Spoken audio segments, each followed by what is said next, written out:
ഇന്ന് ഞാൻ ഉണ്ടാക്കിയിരിക്കുന്നത് അടിപൊളിയായിട്ടുള്ളൊരു മസാല ചിപ്സിൻ്റെ റെസിപ്പിയാണ്.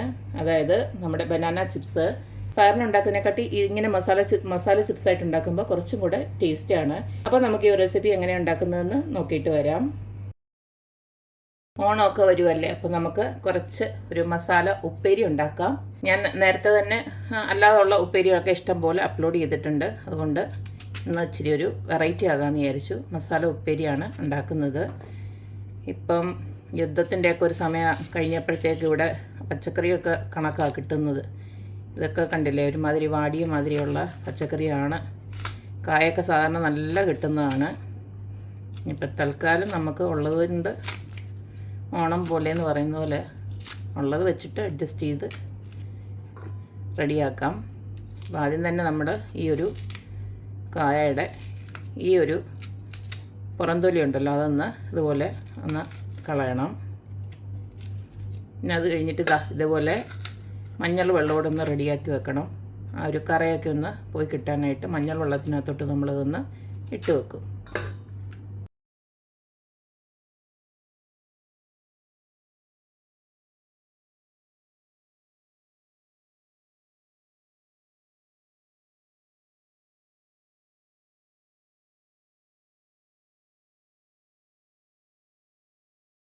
അപ്പം നമ്മുടെ നേന്ത്രക്കായെല്ലാം തൊലിയെല്ലാം പൊളിച്ച് മഞ്ഞൾ വെള്ളത്തിനകത്തൊന്ന് ഇട്ട് വെച്ചു. ഇതാണ് അതിൻ്റെ കറയെന്ന് പറയുന്നത്. ഇതിനകത്തുനിന്നൊന്ന് ഇതുപോലെ ഒന്ന് മാറ്റിയിട്ട് ഇനി നമുക്ക് നല്ല വെള്ളത്തിൽ ഒരു 1-2 തവണ ഒന്ന് കഴുകി എടുത്തിട്ട് ഇതിനെ ഒന്ന് നല്ലതായിട്ടൊന്ന് തുടച്ചങ്ങ് എടുക്കണം. കാരണം വെള്ളമയം പാടില്ല. അപ്പോൾ അത് 2-3 വെള്ളത്തിൽ ഞാനൊന്ന് കഴുകി എടുത്തിട്ട് വരാം. അപ്പം ഞാൻ നല്ല വെള്ളത്തിൽ ഒരു 3-4 തവണ കഴുകി ഇതുപോലെ കിച്ചൺ ടവലിലൊക്കെ വെച്ച് നല്ലതായിട്ടൊന്ന് റെഡിയാക്കി എടുത്തിട്ടുണ്ട്. വെള്ളമയം ഒട്ടുമില്ലാതെ തന്നെ എടുത്തിട്ടുണ്ട്. ഇനി നമുക്കതൊന്ന് അരിഞ്ഞെടുക്കണം. നിങ്ങൾക്ക് ഡയറക്റ്റ് വേണമെങ്കിൽ എണ്ണയ്ക്കകത്തോട്ട് അരിഞ്ഞിടാം. അങ്ങനെ ചെയ്യാൻ താല്പര്യമുള്ളവർക്ക് അങ്ങനെ ചെയ്യാം. ഡയറക്റ്റായിട്ട് അങ്ങനെ സ്പീഡും വേണം കേട്ടോ. നല്ല സ്പീഡിൽ അരിയാൻ അറിയാമെങ്കിൽ അങ്ങനെ അരിഞ്ഞിടാം. ഇതിപ്പോൾ ഞാനൊരു പാത്രത്തിലോട്ട് അരിഞ്ഞിട്ടിട്ട് പിന്നീടാണ് ഞാൻ വറുത്തെടുക്കുന്നത്. എനിക്കതാണ് എളുപ്പം. ഞാനിപ്പോൾ ഇതുപോലൊരു തട്ടെടുത്തിട്ടുണ്ട്. അതിലേക്ക് ഒന്ന് അരിഞ്ഞ് ഇടുകയാണ്. കനം കുറച്ച് അരിയണം.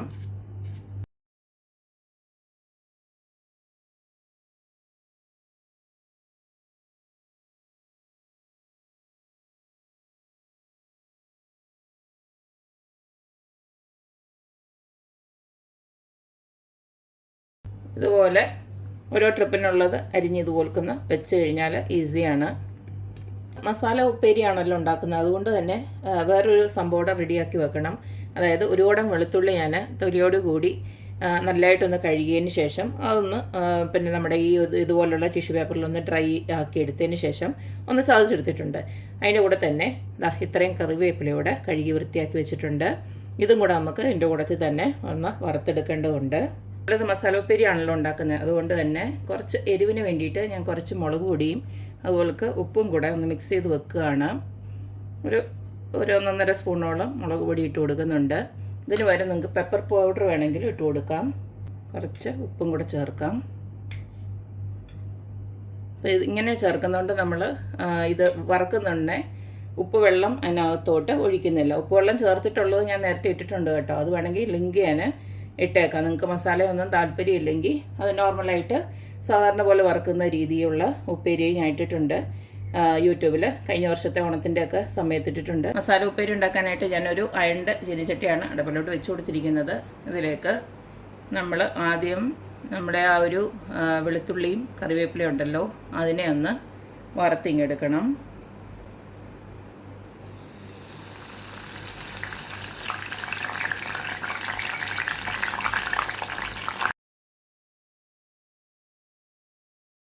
നമ്മൾ ആദ്യം തന്നെ ഇതിട്ടതിൻ്റെ ഉദ്ദേശം എന്ന് പറഞ്ഞാൽ ഈ വെളുത്തുള്ളിയും കറിവേപ്പിലയുടെ മണമുണ്ടല്ലോ ഈ ഒരു എണ്ണയിൽ അങ്ങനെ നിൽക്കും.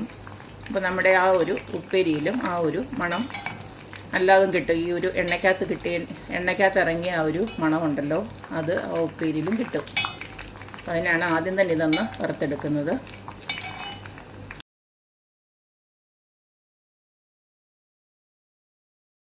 വെളുത്തുള്ളിയും കറിവേപ്പിലയും നന്നായിട്ട് മുരിഞ്ഞ് വന്നപ്പം ഞാനതിനെ കോരി മാറ്റിയിട്ടുണ്ട്. ഇനി അതേ എണ്ണയിൽ തന്നെ നമുക്ക് ഈ കായും കൂടെ വറുത്തെടുക്കാം. എണ്ണ നല്ല ചൂടായി ഇരിക്കുമ്പോൾ തന്നെ ഇങ്ങനെ ഇതുപോലെ ഇട്ട് കൊടുക്കണം.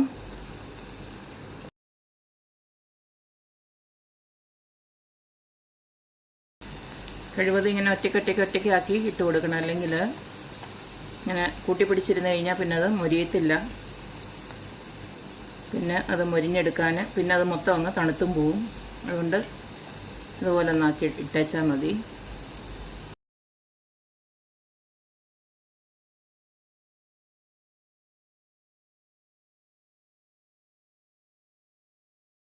ഇപ്പം നല്ലതായിട്ട് മൂത്ത് വന്നിട്ടുണ്ട്. കണ്ടില്ലേ, ഒരു കിലോ എന്നുള്ളൊരു സൗണ്ട് കേൾക്കും. അല്ലെങ്കിൽ മൂത്തോ ഇല്ലയോ നോക്കാനായിട്ട് ഒരെണ്ണം എടുത്ത് ഒന്ന് രുചിച്ച് നോക്കിയാലും മതി. നല്ല ക്രിസ്പി ആയിട്ട് തന്നെ കിട്ടണം. ഇനി നമുക്ക് ഇതിനെ അങ്ങ് കോരി മാറ്റാം. ഞാൻ കുറച്ചേ ഉള്ളതുകൊണ്ടാണ് ഞാൻ ഈ ചെറിയ ഒരു ഇരുമ്പ് ചട്ടിയിലെടുത്തത്. കാരണം കുറേ എണ്ണ കളയണ്ടല്ലോ എന്ന് വിചാരിച്ചിട്ട്. അപ്പം നിങ്ങൾക്ക് ഒത്തിരിയൊക്കെ വറക്കാനുണ്ടെങ്കിൽ ഇച്ചിരി കൂടെ വീതിയുള്ള ചീനിച്ചട്ടിയൊക്കെ എടുക്കുവാണെങ്കിൽ വേഗത്തിലങ്ങ് വറുത്ത് മാറ്റാം. ഇപ്പം നമ്മളിതിനകത്ത് ഞാൻ പറഞ്ഞില്ലേ നേരത്തെ, ഇങ്ങനെ ഇതിനകത്ത് ഇപ്പോൾ നമ്മൾ ഉപ്പൊന്നും ഇട്ട് കൊടുക്കുന്നില്ല. നമ്മൾ നേരത്തെ റെഡിയാക്കി വെച്ചിരിക്കുന്ന പൊടി ഇതിനകത്തോട്ട് ഇട്ട് കൊടുത്ത് വെച്ചാൽ മതി.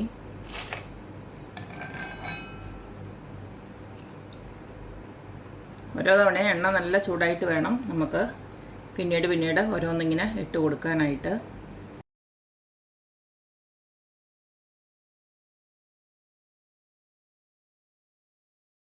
നേരത്തെ നമ്മൾ മിക്സ് ചെയ്ത് വെച്ചിരിക്കുന്ന ഈ പൊടി ഉണ്ടല്ലോ, അത് കുറേശ്ശെ ഇതിനകത്തോട്ട് ഇട്ട് കൊടുക്കുക. ആ ചൂടോടുകൂടി തന്നെ ഒന്ന് ഇട്ട് കൊടുക്കണം. ഞാൻ കുറച്ചൊന്ന് ഇട്ട് കൊടുക്കുകയാണ്. എന്നിട്ടൊന്ന് ഇളക്കിയാൽ മതി.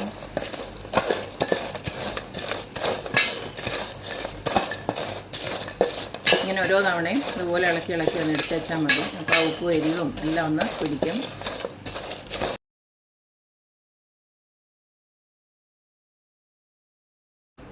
നമ്മുടെ അടുത്ത ട്രിപ്പ് ഇട്ടതും റെഡിയായി വന്നിട്ടുണ്ട്.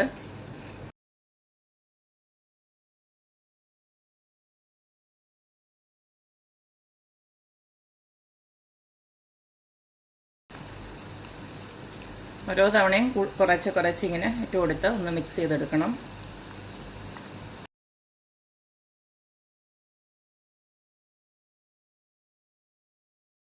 അപ്പോൾ ഇത്രയേ ഉള്ളൂ നമ്മുടെ ഓണം സ്പെഷ്യൽ മസാല ഉപ്പേരി. വീട്ടിൽ തന്നെ നല്ല ക്രിസ്പിയും ടേസ്റ്റി ആയിട്ട് നമുക്ക് ഉണ്ടാക്കിയെടുക്കാൻ പറ്റും. നമ്മുടെ ഉപ്പേരി ഇവിടെ റെഡി ആയിട്ടുണ്ട്. അപ്പോൾ എല്ലാവരും ഇതുപോലെയൊക്കെ ഒന്ന് ട്രൈ ചെയ്ത് നോക്കുക, അഭിപ്രായങ്ങൾ അറിയിക്കുക. അപ്പോൾ എപ്പോഴും പറയുന്ന പോലെ തന്നെ എൻ്റെ റെസിപ്പീസ് ഇഷ്ടമുള്ള എല്ലാവരും please like, share and subscribe. അപ്പോൾ ഇനി ഒരു അടിപൊളി വീഡിയോ ആയിട്ട് വരുന്നവരേക്കും ബൈ.